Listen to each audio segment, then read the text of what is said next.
Hi, welcome to History 2321 World Civilizations After 1500.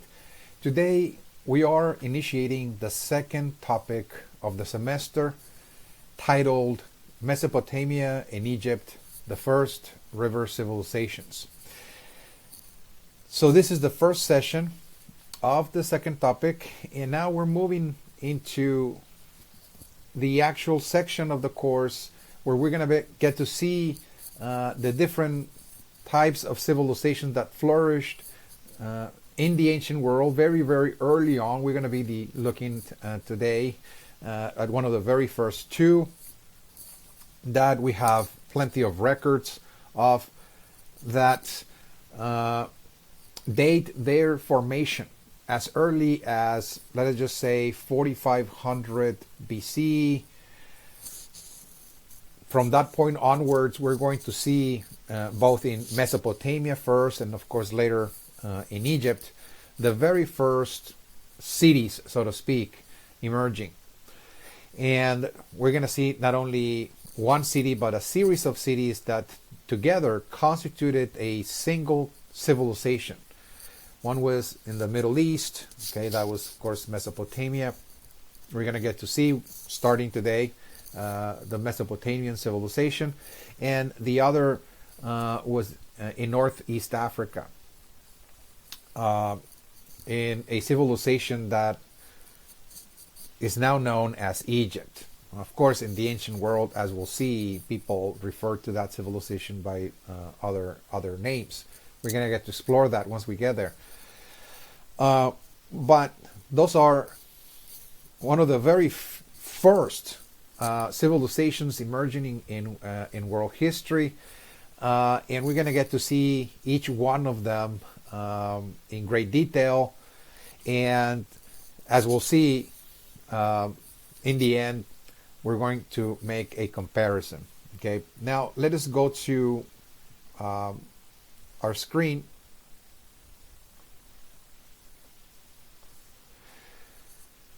Our outline. This is the title, once again, Mesopotamia in Egypt, the First River Civilizations. We're going to cover a period of time, roughly speaking, from 4000 to 1500 BC. So, the way we're going to approach this topic is that this topic will consist of three main parts, as you can see here in the table of contents. We will first look at Mesopotamia, and this is something we're going to be doing in this session and part of the second session. Once we look at Mesopotamia and their contributions to world civilizations, we're going to now look at part two, Egypt. Also, we're going to take a glance at the historical formation of the Egyptian civilization and some of their major developments and contributions. And at the end, part three is going to look at a comparative analysis between Mesopotamia and Egypt. There were certain similarities, of course, between those two civilizations. There's certain features that they shared in common, but in reality, as we'll see, their religious worldview, for example, their political systems as well, were radically different from one another for reasons that we are going to get to explore. I mean, they were relatively close to each other, and so it is very, very striking to learn that despite their proximity and their interconnectedness in terms of trade, they were very distinct, very unique civilizations that had a whole different way of looking at reality. We're going to get to make those comparisons at the end. All right, so let's move into part one to look at Mesopotamia.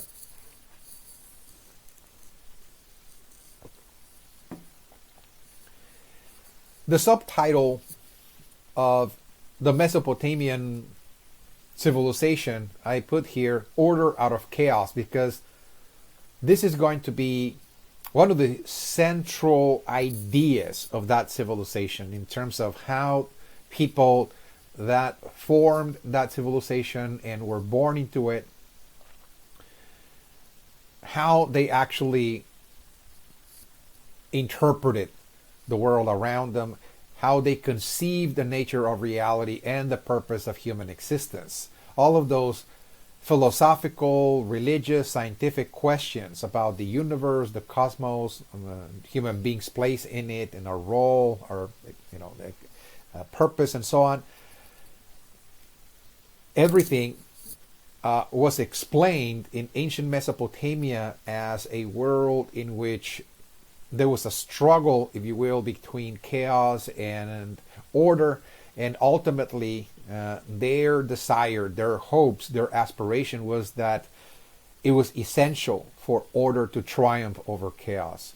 In order for life to continue on Earth, in order for human beings to sustain a community, to sustain a civilization, it was necessary to implement order, in other words. So order in this case is going to be one of the central notions of Mesopotamian thought. And this is going to be reflected in their works of philosophy, religion, politics, foreign policy, and so on. Again, it's going to be a driving force, if you will, for the Mesopotamian peoples. All right, so as a general introduction, I will first like to explain here why it's significant to start with Mesopotamia. Now that this course is actually going to look at world civilizations, we're beginning with Mesopotamia, and we must understand why Mesopotamia comes first in the series of discussions of world civilizations. And that is because Mesopotamia, according to historical records and archaeological records, is the birthplace of civilization. In other words, this is the region of the world that first saw the emergence of cities, one of the very first cities built by human beings that were moving closely into this new stage, this new setting of life called the city life. The human beings, the people that actually made the transition into this stage of city life were in the Middle East. Okay, this is the region that we're going to see this very first transformation into civilization, so to speak. This is the birthplace of civilization. Let me show you the map so you can have a geographical understanding where Mesopotamia is. It's really in the very middle of the Middle East, so to speak. So the Middle East, of course, encompasses all of this region that you can see here. Those are today regions that are subdivided into a number of different countries. The modern day countries are listed here for your reference. I mean, this is just for you to have an idea where Mesopotamia was located by just looking at a present day modern map. So it is here in this region where you see those two great rivers. We're going to be talking about those two great rivers that end up in the Persian Gulf. All of this region right here, the so-called the middle section of the rivers, again the in-between, this land between the rivers, this is what is called Mesopotamia. And many of the cities that flourished in this part of the world flourished, as we'll see, of course, on the banks of those rivers. And we're going to see a series of cities. Again, this is not just going to be one city, but a series of cities that develop across this region. And each city had a certain prominent role to play, either on a very local level or a more regional level. And some of those cities, as we'll see, of course, turn out to become empires, of course, at some point. So this is what we're going to hear, going to discuss, just the development of Mesopotamia as a region, the kind of cities that flourished, which were the dominant or more prominent ones that left the blueprint, the ideas, the systems of knowledge, the religious worldview, and so on, that is going to be very much characteristic of the entire Mesopotamian and even Middle Eastern region. The cities that are going to flourish in this region, as we'll see, will have a great impact in exporting their ideas and for those ideas to be absorbed by other societies outside of this main region. So at some point, the entire Middle East will be living under the religious ideas and beliefs of the ancient Mesopotamians. Again, so they're really, again, the birthplace, again, of civilizations. We see the emergence of city-states, as we'll see, and eventually the very first empires as well. So it was not just a matter of, well, this region gave rise to the very first cities, the city-states, as they're going to be called. Those were actually independent cities that were self-governed, self-ruled. But at the same time, we're going to see that out of those cities, some of those will become empires. And this is also, an innovation. This is something new that Mesopotamia contributes to world history as well. Again, that this is also the birthplace of empires as well. Okay, something we're going to get to explore. Now, it is fundamental to understand the geographical setting of Mesopotamia.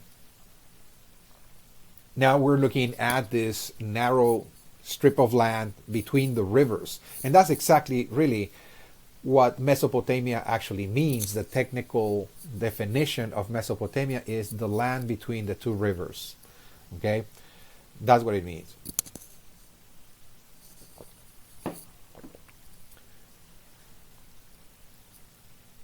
And the geography has to be understood first and foremost in those terms, and that this is a location that will have plenty of water, sometimes more than enough, as we'll see, due to the fact that we have two large rivers that cross throughout this region, and it annually provides plenty of water, let us just say, for, as we'll see, agricultural production. This is going to be one of the key factors that attracted people into this region. Again, those really were very abundant rivers. And those were the Tigris and the Euphrates, as they were called. Again, those are the rivers that channel all the water that will be used to build Mesopotamian civilization. Now, those two rivers are not only surrounded by mountains, but those mountains are actually the suppliers, the providers of all the water that actually feeds into the river. So this is a region, once again, that is surrounded by mountains on both sides, the Taurus Mountains to the west and the Zagros Mountains to the east, as you can see. And those mountains are actually the suppliers of all the water. When there's rainfall, for example, the rain is channeled or funneled across the mountains, and they end up in those very large rivers. So again, this is going to be very, very important, as we'll see, this geographical setting for the kind of civilization that we're going to see, even the religious worldview. Just keep that in mind as we're going to be moving along, the rivers and the mountains. Now, another characteristic of Mesopotamia, this region of the geography, is that it's very rough and rugged. It's really composed of mud-flat plains. It has no real lush vegetation, for example, except those that naturally grow along the coastline in the south, in the Persian Gulf, for example, or in the surrounding, for example, Arabian Sea and so on, those areas, of course. But once we move into the mainland, away from the coastline, the entire region, again, it's really, again, a mud-flat plain. What is also very significant is that there's constant floodings taking place. The rivers, in many cases, year after year, and almost really unpredictably. This is not really happening on specific seasons or in specific months of the year. That can be also, a natural cycle that gets repeated with a certain precision. But rather, this happens just irregularly and unpredictably. Okay, the floodings. And so this is some of the issues, of course, or challenges, the natural challenges, again, that the peoples that were moving into this region were facing. As people are moving into this region in search for water, and those, in many cases, were farmers that wanted to simply take advantage of the water resource, they're going to learn rather quickly that this constant flooding was a major problem, not only for their crops, but also for their very existence. In many cases, those floodings were very violent. The storms were very violent. There will be just too much water coming from the mountains into the rivers, and the rivers will overflow, and of course, it will produce a lot of deaths, of course. Sometimes wiping out entire settlements and so on, every year. So this is another issue, the uncertainty of life, how people perceive nature, how people perceive those floodings and so on, and how terrified they were during that time, which is going to lead them, of course, to yearn for some kind of orderly existence. Okay, the search for order that I just explained. So we can see very early on how the environment is going to provide the setting for the emergence of certain societies and certain cultural ideas about the world, what is nature, how it works, and so on. Everything will be derived from the people's experience with the natural environment. Okay, we're going to get to that point as we'll reach that section, when we see the emergence of cultural ideas and religious ideas. But that's the geographical setting. In very general terms, again, there's two main rivers. They're supplied by mountains, and this region is surrounded by mountains as well. And the rugged and rough terrain as well, just mud, in other words. Okay, and it's constant irregular floodings. Now, despite the fact that this is a kind of difficult environment, to try to change it or manipulate it in a very significant way, at least with the limited technologies that people had during this time, despite that fact, we're going to see the rise of a series of cities that together will be known as the Sumerian civilization. And this is south of Mesopotamia, closer to the Persian Gulf, that is to say. And the city of Sumer will be perhaps the very first city-state, the very first city in world history in southern Mesopotamia. And out of Sumer, we're going to see surrounding cities also arising that were culturally, religiously, politically speaking, identical. They were taking the same political ideas, religious ideas, rituals, and so on. And they were just, again, a series of cities that began to emerge along the banks of those two rivers.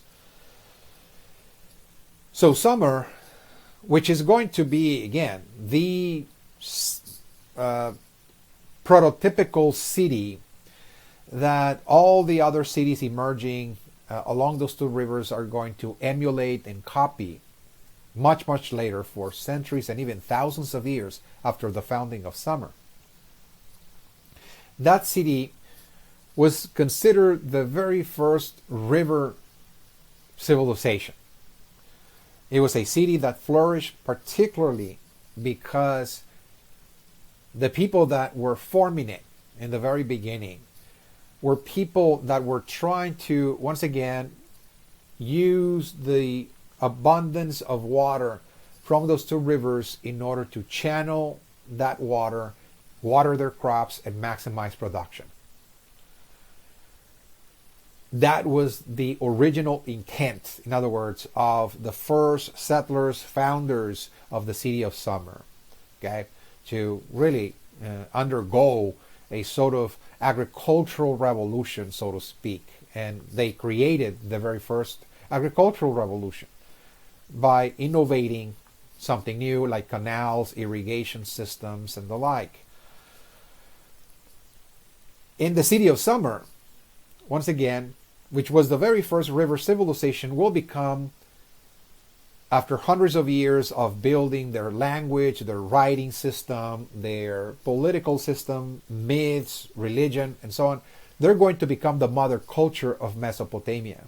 This entire region, we're going to get to see other cities like Babylon, for example, the Akkadians, the Assyrians, including much, much later. We're going to see outside of what is strictly speaking Mesopotamia, in the larger Middle East, of course, the rise of other empires and other societies, like the Persian Empire, for example. Many of those societies that flourished across the Middle East are going to take many of the elements, linguistic, religious, political, artistic, and so on, scientific, from the culture of Sumer. This is going to be really the mother culture of Mesopotamia, just like, for example, the ancient Greeks were really the so-called mother culture of Europeans, of Europe. Europe was built upon the ideas of the ancient Greeks, let us just say. Well, it's similarly, again, what we're seeing here is the same thing. Many of the societies, civilizations, and cultures and empires that flourish across the Middle East took their ideas from Sumer. Okay. Now the population. Now, this region is very diverse, ethnically speaking, culturally, linguistically speaking.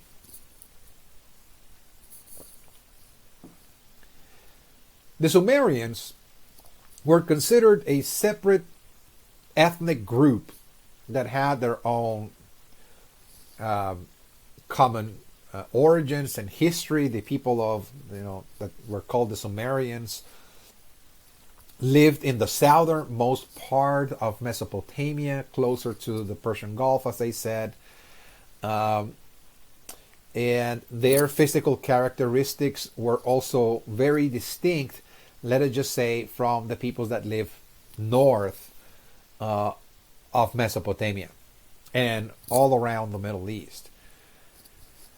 It is not very clear where they came from. They appear, of course, for certain linguistics and certain archaeologists and historians, to be peoples that actually moved into that region from elsewhere. The founders of the city of Sumer, in other words. Some historians suggest that maybe this is a group of people that came from northwestern India, from the Indus River civilization, from the Indus River Valley, northwestern India. There was a close proximity, of course, between the Indus River civilization and the city of Sumer, and so it is possible that some of the merchants and priests of the Indus River civilization explored other regions, perhaps seeking trade or maybe settlements and so on. And they arrived to this region. They found those two rivers. They decided to actually use the water and actually start building a city, of course. West Asian peoples, in other words. This is, the theory of the origin of the Sumerians. They came from India. There's been, of course, items of trade found in both northwestern India and also in southern Mesopotamia that indicates that there was a close trading connection between those two civilizations. The other theory is that they came from Northeast Africa, from what later on will be a region pretty much dominated by the Egyptians. That's another theory as well. This is due to the language, for example, connections, the similarities. I mean, there's, again, linguistics actually, run those studies, and they conclude that there's a linguistic connection with the peoples of Northeast Africa as well. What is also relevant to know is that the Sumerians, being a distinct ethnic group with their own linguistic traditions and histories and so on, were very distinct and very different from all the other ethnic groups that lived to the north of them in Mesopotamia. The Sumerians were surrounded by a number of different ethnic groups that were called Semitic, the Semitic groups. And again, when we're talking about Semitic in this case, we're not really, once again, talking about race here. We're talking about language. This is a linguistic group. Okay, people that share the same root language. In this case, is the Semitic language. It has several variations. Again, Semitic languages or dialects, if you will, were spoken across Mesopotamia. So there's a number of Semitic peoples, living to the north of them, and just to the north of the Semitic peoples are also another group, another ethnic group or linguistic group called the Indo-Europeans. And once again, we're talking about linguistic groups as well, okay, not races, etc., but rather those were actually people that were moving from Europe into the Middle East. There were migrations, there were nomadics, if you will, tribes that were moving into the upper Middle East, and this is also going to be a situation, once again, where the Sumerians began to build the very first city.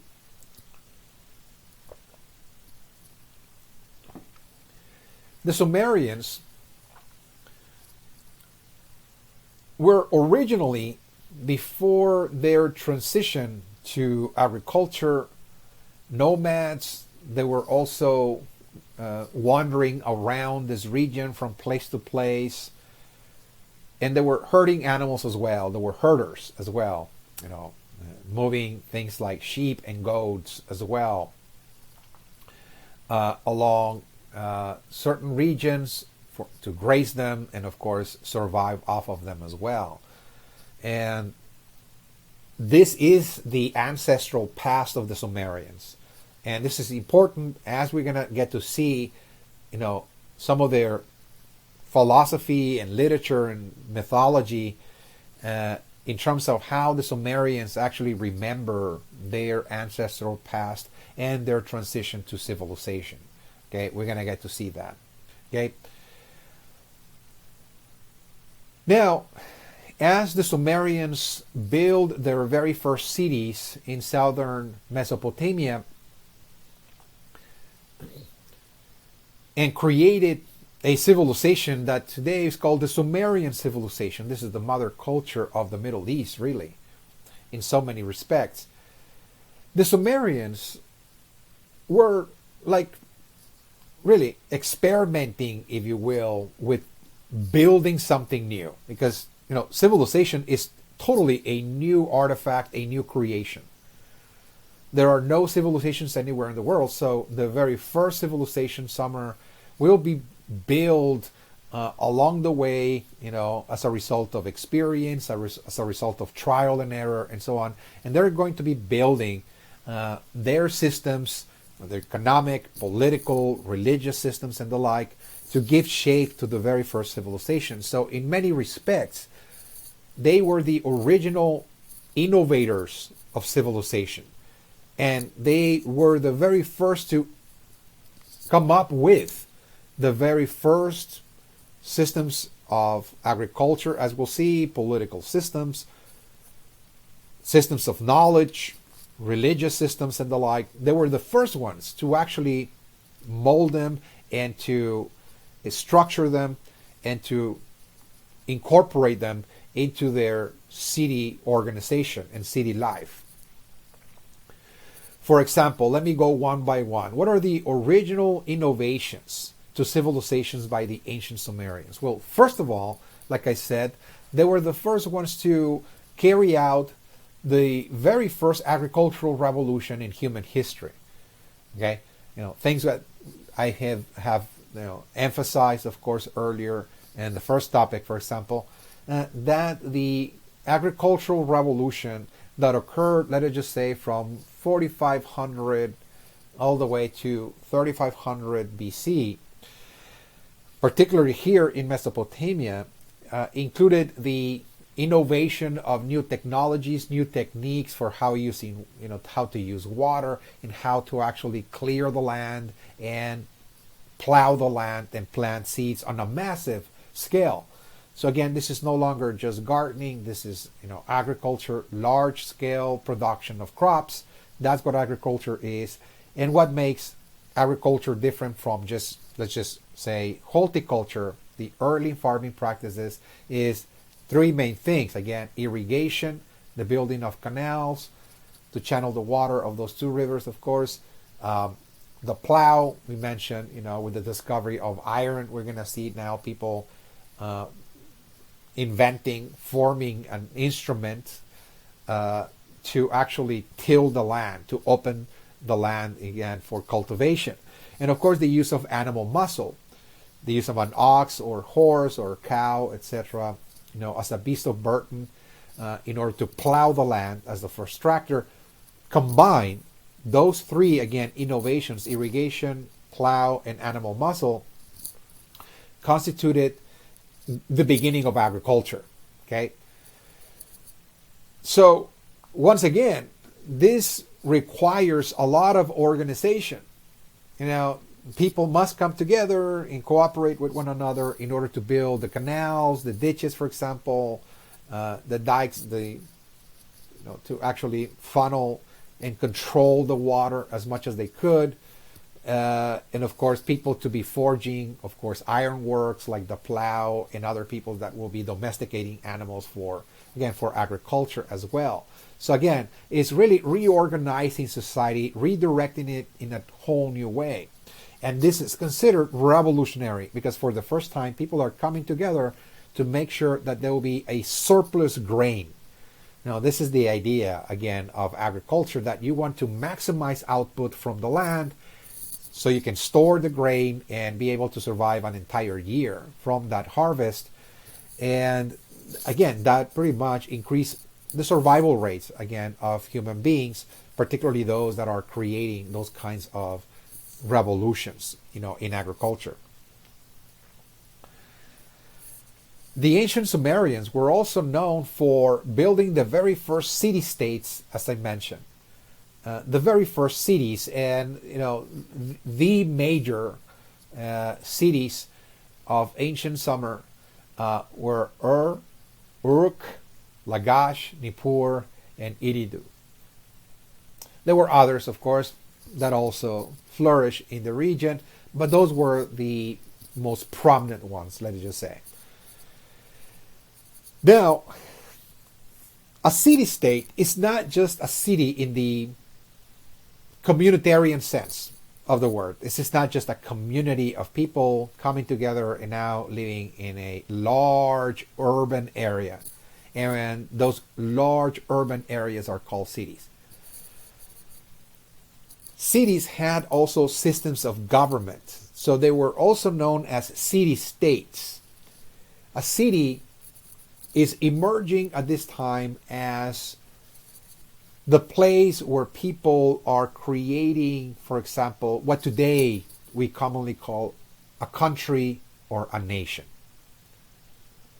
So before there were any nations around the world, there were first cities, and the cities were the first nations of the world. They were rather small compared to a nation today, of course. Nations today number into the tens of millions, sometimes hundreds of millions, of course, of people. But the cities of the ancient world number anywhere between 50,000 to 100,000, sometimes even more than 100,000 in certain places. So there were tens of thousands of people congregated together, and they were forming something new. And that new was called a city, and it was like your country. Okay, this is your country. This is the first concept of what a nation or a country is going to be. And so, as a nation or country, they require a system of government. Who's going to run the city? It's not just a matter of people coming together and somehow cooperating with one another, engaging in dialogue and pretty much agreeing on how everything is going to be conducted and arranged. But rather, there was the need for certain leaders, let us just say, that are going to run the city, and they're going to form the very first city governments. That's what a city-state is. But this government was considered to be like a national government, not just a city government, because remember, the city was considered like a country or a nation. It was required because the leaders, those running the city, are going to be making the most important decisions for the city to make it work. So somebody has to be organizing, for example, labor. Who's going to manage labor for irrigation works? Of course, we need some experts. We need, people of knowledge and so on. That can be directing those public works. They're also going to be collecting and storing food surplus. The food after harvest is being stored in underground vaults or chambers, for example, in many cases to protect them from animals and etc., from the natural environment. So this is another innovation, the collection of large food supply underground, underneath. Again, people are actually building, underground storage rooms, if you will. And this is being organized and decided by the rulers of the city. They organize agricultural production, they store it, they distribute the food as well across the year. And they're also the ones that are organizing defense systems, because the fact is that those cities were very vulnerable to the attacks of not only nomadic tribes, but also other cities as well. So they needed also leaders to be building defense systems and the like.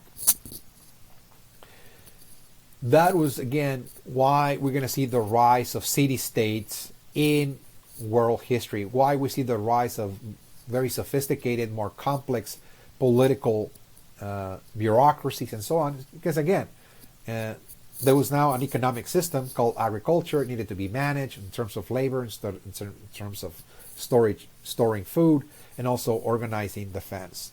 Now, in terms of the social organization of ancient Mesopotamia, what was really the basis of society inside the city walls? For people living in those cities, the basis of society is called tribute. How people relate to one another, how they socialize, how everything gets done inside of the society is that the people that lived inside of the city are cooperating with one another to work inside of the city and make it function and so on, because they're all there seeking the protection of the ruler. They understand that they must work. They must spend some hours of the day working, sometime again across the year, working in order to pay the ruler of the city. We're going to be talking about the political systems, just shortly. But they need to be paying the ruler for protection. Now, the main reason why people are moving into cities during this time, and across the ancient world, that was the norm. Why people move to a city is, well, this is a place, of course, that you ensure two main things, and that is survival. Okay, in terms of what? In terms of the food. There is plenty of food available because there is now something called agriculture. So you move into a city because you're seeking resources for survival. Okay, very, very important. But also, people very often also move to a city in search for protection, which is really another aspect of survival as well. But they wanted protection. They felt more protected if they lived inside of a city wall that had defense systems, that had leaders organizing armies, than living outside. Living outside was the wild. It was the wilderness in many respects. So again, there were so many dangers, again, in the wild. So people that wanted protection were willing to go into a city and pay tribute to a lord, a priest, a king, and so on, in search for that protection. So this is the basis of society. Inside of the cities, people do not see themselves as an extended family. This is not a large king group, that lives congregated in a city, but rather those are just people that are coming from different backgrounds and so on, from many areas, and they're coming together in search for protection, and they're willing to pay tribute, again, for that protection. There's also, again, the rise of specialized crafts.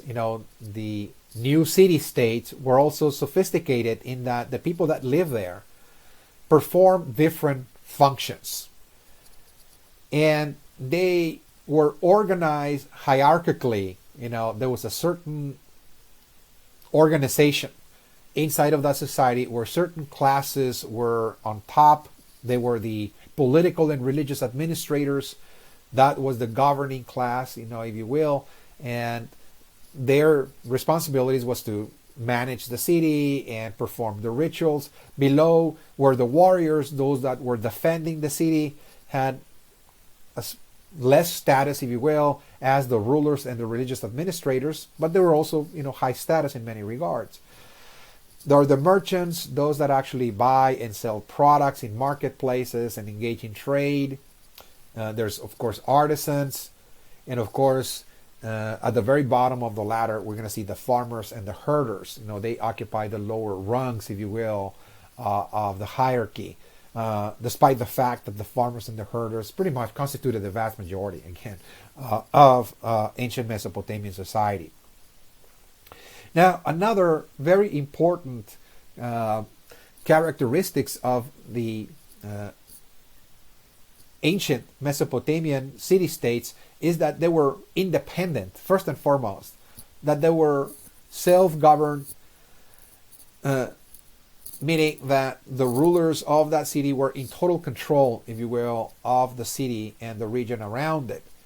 And this is not to say that they did not aspire to actually have control over their neighbors, because indeed, this is exactly what actually happened, is that the cities, despite the fact that they were self-run, self-governed, self-administered, they were also in constant competition with one another over the intent to actually spread their dominance and control over the region, meaning they wanted to subdue neighboring cities and bring them into their own system of tribute. They wanted the citizens of other cities to pay tribute to you as well, to increase the revenues. Okay, so this is again the situation of ancient Mesopotamia. Is again we get the rise of a series of cities. You can see them here in this map in southern Mesopotamia, and there was constant, of course, tension, sometimes even warfare between them. In many occasions. All right, now, as we look at the rise of cities in ancient Sumer,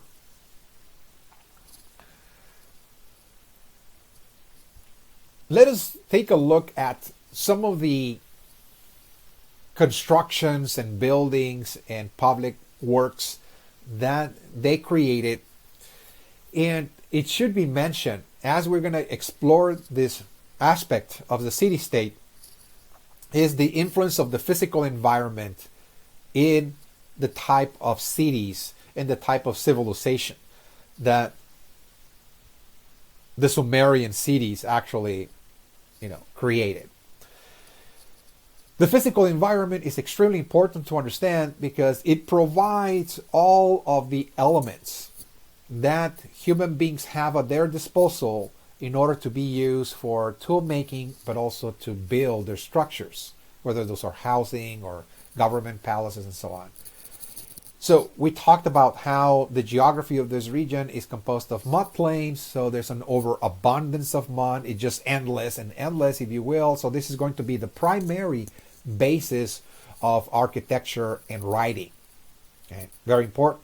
Now, all the houses, the huts, for example, the temples, government buildings, king's palaces, and so on, all of that would be built with mud.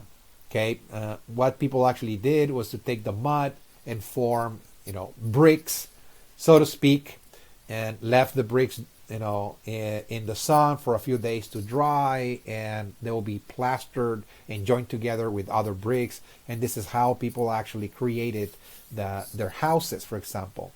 And everything was made of mud. As a matter of fact, the entire city, just walking in one of those ancient cities and seeing, the different blocks and the different houses and palaces and the temples, for example, the religious temples, everything was made from mud.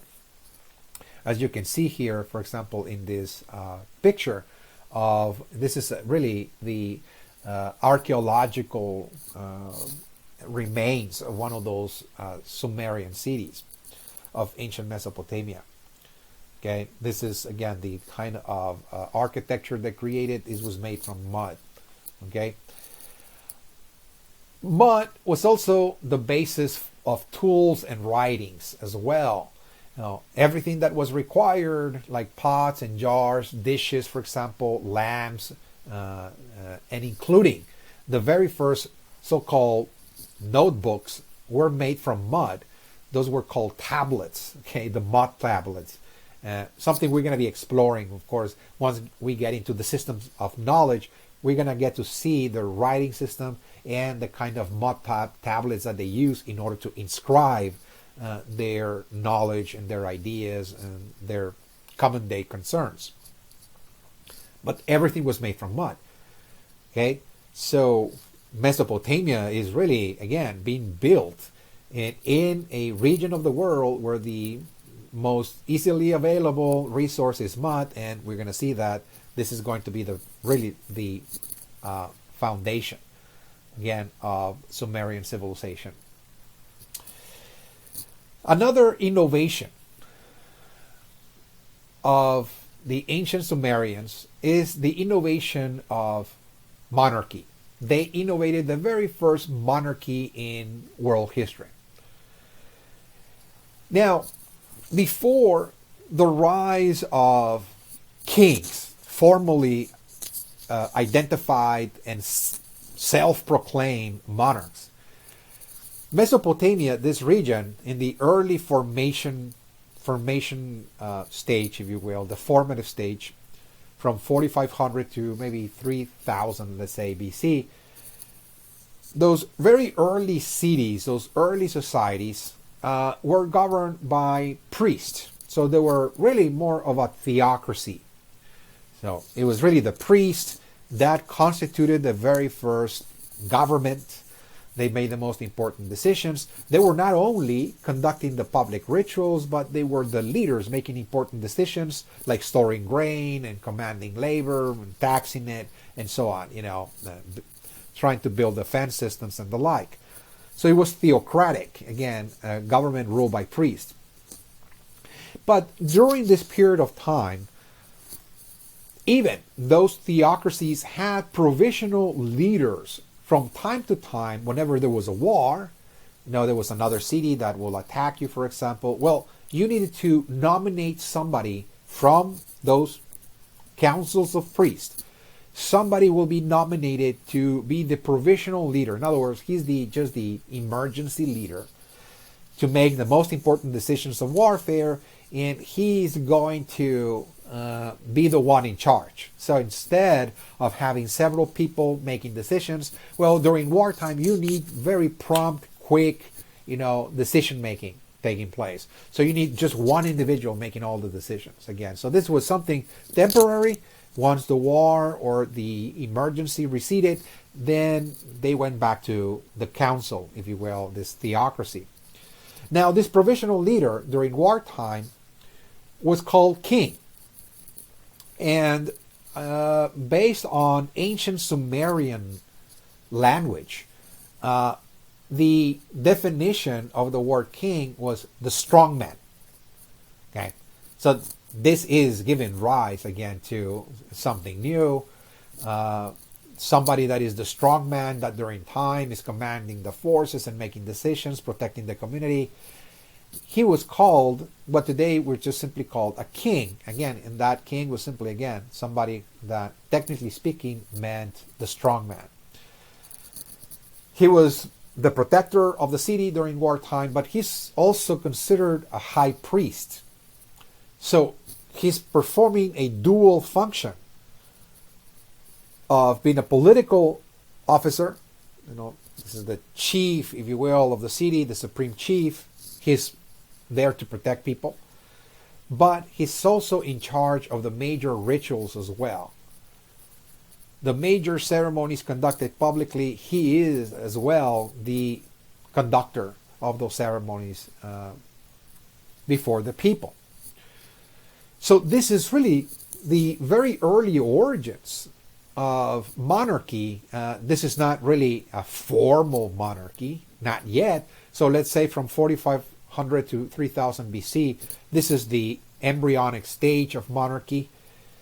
This is something that appears from time to time during wartime. There's the need for a strong man, and that person pretty much becomes the sole ruler of the city. But by 3000 BC, what we're going to be looking at in this region of ancient Mesopotamia is now the rise of monarchy. It's not just theocracy. This is not a government rule by a council of priests, but rather this is now a system in which the position of the strong man, the king, has become permanent. This is now a permanent title. This is not a temporary status. This is a permanent status. The person is in charge. He alone runs the city, and that person has acquired a divine attribute as well. In other words, there's a certain divinity that people ascribe to the ruler, and also a divinity that the ruler himself also promulgates and promotes as well. The king is also very interested in promoting his own divine qualities as well to legitimize his authority. He must be seen as a divinity, more than human, closer to the gods, or a god himself. It's more a permanent status. Now, still, despite the fact that we're going to look at the rise of kings, formal kings, it is also the fact that within the ancient Sumerian cities, or the cities of ancient Mesopotamia for that matter, kings still ruled along a council of priests. They were surrounded also by priests who are now his main advisors. And they're going to be the top officials, again, of the administration. And the priesthood is going to be executing the will of the king. They're secondary, if you will, below the king himself. The king is considered a warrior king. He's not just a king that will rule a city and will not pay attention to the outside, but rather they were really, again, paying attention to the outside, trying to expand the territory of the city, raiding neighboring communities and trying to incorporate them into their tribute system and so on. This is going to be the kind of role in Sumerian or ancient Mesopotamian kings.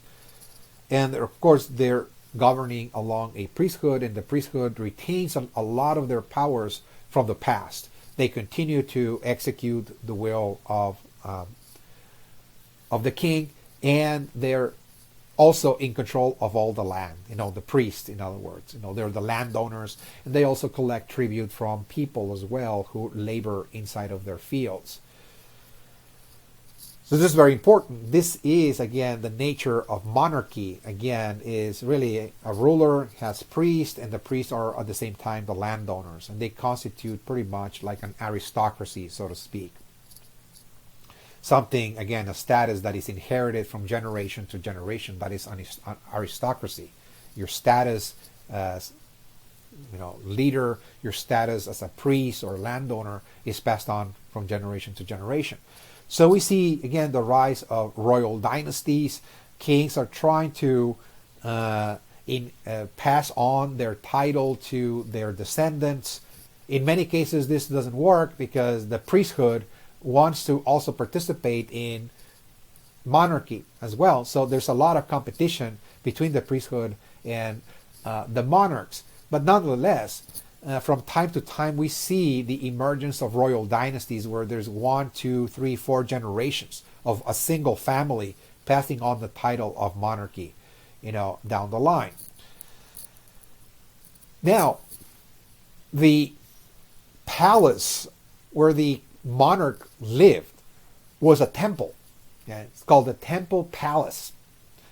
Okay, the Temple Palace. This is the place where the actual king and members of the priesthood actually reside. It is a temple, and what this suggests is that the power of both the priesthood, but most importantly of the king, descends from the divine. Okay, this was a very symbolic way of announcing to the people where the actual power of the king comes from. It comes from the gods, it comes from a divine order, and so on. And the fact that they're living inside the temple, this is the most sacred spot, if you will, of the city, where people congregate to worship their gods. This is where the gods dwell, and so on. The fact that the governors, the rulers are living in those places, again, was very, very a very effective way of boosting their legitimacy as divine rulers. Once again, they demand tribute. People must pay tribute to them in terms of laboring for them and actually paying taxes in form of tribute, and what people generate on a everyday basis, whether it's products from the land, crops, animals, must be given to the elite for protection. This is very important. That people are now moving into the city in search for protection. So the ticket to live in the city is you must pay tribute, again, to the monarch and the priest for that protection, of course. Now, there is a work of literature, of world literature, let us just say, that comes out of the ancient Sumerian cities that is going to explain, in general terms, the rise of monarchy. And within the story of the rise of monarchy, the ancient Mesopotamians are going to also reflect some of their concerns, their hopes, their fears, their ideas about life in general. All their philosophical questions are going to be embedded in the story that talks about the beginning of monarchy, what is called divine monarchy. And that story is known as the Epic of Gilgamesh. The Epic of Gilgamesh is considered to be the very first epic in world history. Okay, this is the very first story that talks about an epic hero, and he is the culture hero. He is the person that everybody is aspiring to become like. Okay, he is the role model, in other words, that everything that Mesopotamians see virtuous and good. And the idea is that people need to emulate, follow, imitate, the cultural hero. Gilgamesh, this is a story that was actually inscribed on tablets, mud tablets, of course, and a great portions of that story has been transcribed and translated, of course, by modern day scholars. So we have a transcription of that story, and here we're talking about an ancient king, a king that actually lived in the city of Uruk. Okay, so he is, of course, a historical character. He's considered to be real in the historical sense. And this is the story of that king, undergoing a series of trials and ordeals that led them to an enlightened, let us just say, position. And he discovered his true mission, as king. What was really the purpose of being a king, for example. So in that story, in the city of Uruk, around 3000, BC, thereabouts, this king was considered really divine. He was the son of a goddess, and he was also the son of a temple priest. So according to the myth and the legend, a temple priest, one of the priests of the temples,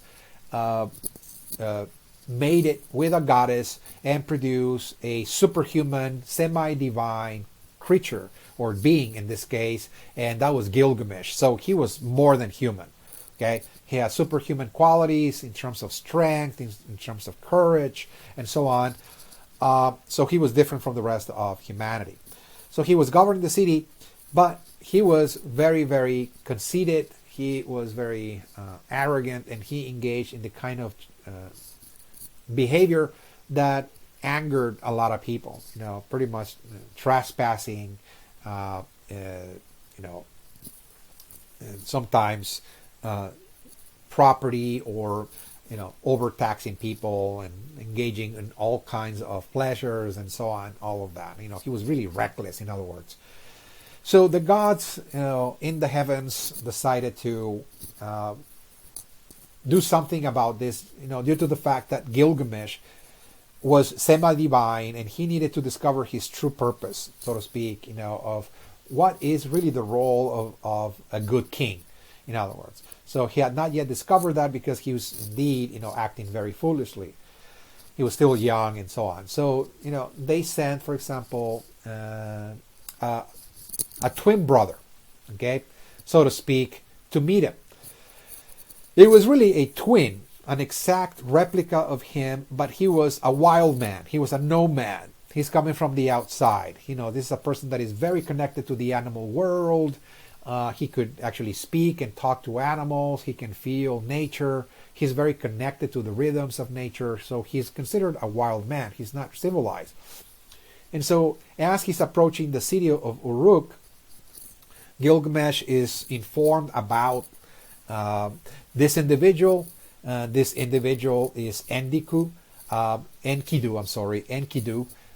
This is the name of the twin of Gilgamesh, and he doesn't really understand what Enkidu is trying to accomplish. He's just circling the city. He's just in the outside and trying to get in. And Gilgamesh sends one of the temple prostitutes, which, by the way, we're going to be talking about that once we get into the topic of religion, Sumerian religion, how temple prostitution was common in the ancient Sumerian cities. Sent some of the temple prostitutes to look at Enkidu, talk to them, and of course mate with Enkidu, and in order to bring them into the city and civilize them. So the temple prostitute was in charge of taking care of Enkidu, changing the clothes because he was a wild man, and trying to teach them language and manners, etc. So he's really acquiring the elements of civilization through the temple prostitute. Of course, the symbolism here is that civilization, according to the ancient Sumerians, was acquired through what is called sexual knowledge, in other words. Okay, so Enkidu and Gilgamesh meet now. They become very good friends, the best friends, almost like brothers, because they were identical, except that one was a wild man, a nomad, and the other one was a king, a civilized person. And they both go outside the city walls, and they're trying to hunt, of course, and engage in what young men do, of course, those kinds of sports. And they end up killing, a bull that was sent by one of the major goddesses of ancient Sumer. And so the gods are angered, and they decide to teach Gilgamesh a lesson. And so they send a terrible curse to Enkidu, and Enkidu falls ill, and after several days he dies. So Enkidu, the twin brother, so to speak, of Gilgamesh, dies, and this sets off an existential crisis in Gilgamesh's soul. His soul is troubled at the fact of death, at the fact that everybody must die, no matter how superhuman, how semi-divine somebody is and superior to other human beings, that one must ultimately face death, in other words. So he leaves his city in search for a quest. So he's now in a quest outside the city walls. He's to travel around the world and trying to find the answers of the meaning of life and death. Why are we here? Why do we die? What happens to us when we die, and so on. So it is here in his quest that he ends up actually meeting another character that is key in the story, and that is Utnapishtim. Utnapishtim, again, is really a mythical character in a kind of otherworldly realm that he visits. Again, this is really a mysterious, wondrous world. Gilgamesh goes in, and he meets this individual who is really in charge of moving people from the world of humans to the spirit world. He's like in this in-between world, and he guides the souls of people, again, into this other spiritual world. And he happens to be a person that actually was given immortality by the gods for being the most noble, kind-hearted human being when the world was destroyed by a flood, when humans became very wicked. So even the story of the flood that is appears on the Hebrew Bible much later, and of course in the Christian Bible, of course, of today, this story was actually gathered from an older story from ancient Sumer, from the Sumerian cities. The Epic of Gilgamesh, again, talks about the survivors, how the gods chose one man and his family to survive the flood, to build an ark, and of course survive the flood, again, that he sent to kill the rest of humans. And so Utnapishtim, again, who is immortal, gives Gilgamesh a plant, the plant of immortality, and he says, well, everybody must die, but if you eat from this plant, you will never die. When Gilgamesh is now heading back to the city, he carries the plant and he leaves the plant, along the rivers. When he's actually taking a bath, this plant was eaten by a snake. So, that's why people considered in the ancient world as creatures, snakes, as creatures that are mythical, and that they share their skin in order to renew themselves and live forever. That's the explanation. Why the snakes shed their skin from time to time to renew themselves, because they ate from this plant of immortality. So Gilgamesh is crushed to learn that he no longer has, again, this plant to live forever.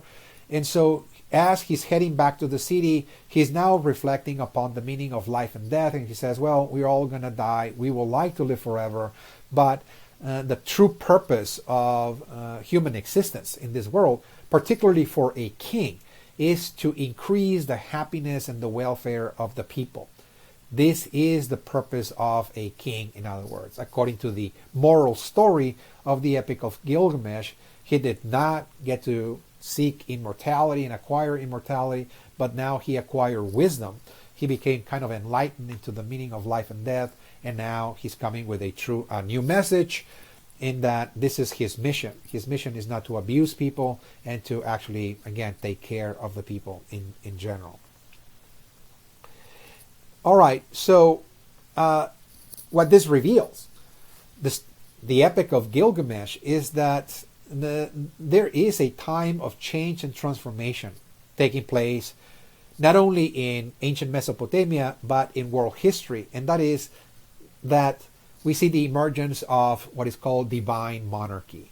Now, this idea that monarchs are divine and they're just like trying to emulate or follow the footsteps of this very ancient sage king called Gilgamesh, and they allegedly, again, possess wisdom. They're closer to the gods. In many cases, they are divine.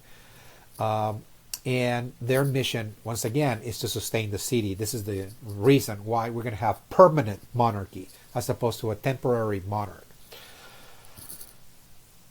Also, Mesopotamia was the first one to give rise to the very first systems of knowledge. We are going to see that the priesthood is going to become very concerned and preoccupied with the sky, the night sky. The cycles of time, again, can be observed by the movement of celestial bodies, by following the patterns of the moon, the cycles of the sun. They also witness the cycles of the planets, and they're beginning to map the night sky. They're now spending considerable amount of time watching the sky at night, and they're taking notes, and they're forming the very first charts or maps. Again, this is called astronomy, just knowledge, again, of celestial bodies, but also astrology, because what the ancient Sumerians also concluded from their observations is that the sky has a direct impact and relation to the earth.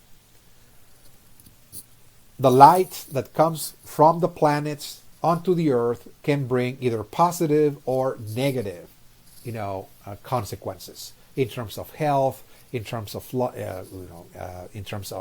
war, and so on. Good luck, you name it. So this is going to become astrology again, the science of trying to understand the influence of celestial bodies on the planet and human beings. Again, this is something new, that is being innovated. Again, those are the systems of knowledge. This is how they saw the world around them. Because they're counting days, they're counting cycles, they're trying to form certain calendars, etc. They're going to be, of course, developing a system of numbers, okay? A mathematical system, but also a system of numbers. They're counting, so they have to, write down their calculations, and they're inventing, of course, symbols or signs that mean certain numbers, and they're beginning to use them in mathematical equations as well, adding, subtracting, dividing, etc. Again, so mathematics is actually beginning. Now, the mathematical system was a system that had two different numerical values. One was a decimal value in which they counted by sets of 10, the way that we use that today, 10, 20, 30, and so on. This is a decimal system. Okay, so we today we still use the ancient mathematical system devised by the ancient Sumerians. Is the decimal system, counting by tens and so on. And this is perhaps understandable given, the number of fingers in both hands. Again, we have 10 fingers and 10 toes and so on. Okay. The other system was the sexagesimal system based on blocks of 6.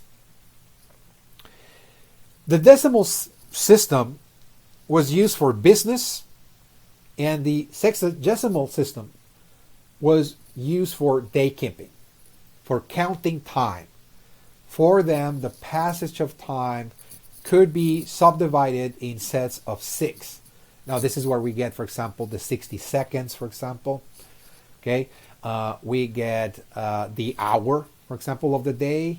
There's, for them, 24 hours is divisible by 6, but also every hour is divisible by 60 minutes as well.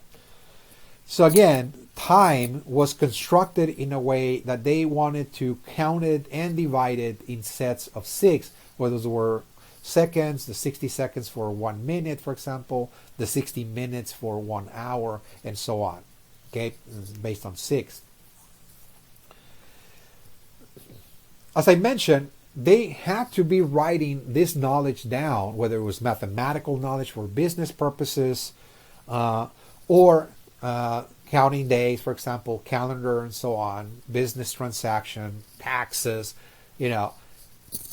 commercial arrangements and so on, and had to be written down.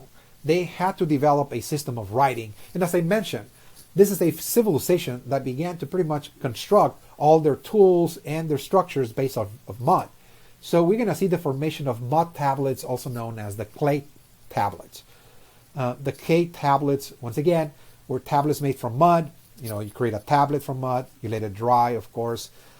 But before you actually dry it up, you write, of course, on the wet mud, if you will. This is called wedge writing. The cuneiform writing was actually writing certain word signs or concepts. Those are actually symbols that denote certain words or concepts. This is not an alphabet per se. This is just, again, signs, symbols that mean certain words and certain concepts. And this is going to be really the precursor of the Phoenician alphabet. In the Middle East, there's going to be a society, a group of people known as the Phoenicians, that took the Sumerian writing system and they turned it into an alphabet, meaning they pretty much broke down some of those symbols in order to create the very first letters, the letters of the alphabet. And this is going to be the basis of the Greek alphabet and, of course, the Roman, and today all of the European languages, that are derived, from the ancient Greek and Roman. Okay, so this is, again, very important that they're developing systems of writing that are now becoming the basis of all the writing systems of the Middle East and later on of Europe and around the world, of course. It all started with the cuneiform, those wedges, if you will, that denoted certain words or certain concepts. They also, again, had cylinder seals to record, for example, commercial transactions, so where people needed to pay tribute. The members of the city needed to pay tribute to their lords. And of course, the rulers kept records, again, of those transactions. And in order to actually seal, a document in which, again, somebody was paying their debt and so on, to a landlord and so on, they had those cylinder seals that had, of course, the images of rulers or kings or priests, and they will just scroll, again, that cylinder seal across a mud tablet as a stamp, in other words, that this was an official document, and now you have an official proof that you have paid your taxes, for example, or this is, again, something that you have bought and so on, a transaction of some sort. Again, this was also, again, for keeping records. And most of the records that are left to us by the ancient Sumerians are legal records, by the way. The vast majority, with very few exceptions, like the Epic of Gilgamesh, that is more philosophical and political. Most of the records left to us in those cake tablets are legal records that deal with, taxes and commercial transactions, tribute, and the like. What is significant, however, is that the beginning of writing was also the beginning of history. It marked the beginning of historical record. This is really the beginning when people are developing not only language, but now a system of writing, how to write it down, and preserve their ideas, their memories, their deeds for future generations to read. This is, again, you're pretty much writing down all your knowledge and leaving it for posterity, again, for future generations. So this is the beginning of history. This is the very beginning, early formation, if you will, of history. Okay, now we have run out of time. We have pretty much by this point covered the main portions of this topic. When we come back in session 2, we will continue talking about Mesopotamia, just looking at other issues such as their first systems of laws, for example, their written laws, their technologies. We're going to look at their religion, particularly their organized religion. What was the religion of ancient Mesopotamia, the Sumerian gods, their creation myths, how they saw the world in general, what was the purpose of human existence, and the like. Once we cover that in session 2, we're also going to look at Egypt. We're moving into Egyptian civilization, and we're going to also get into the background, the early formation of Egypt as well. Okay, this is all I have for you. I'll see you then in session 2 when we come back. Thank you.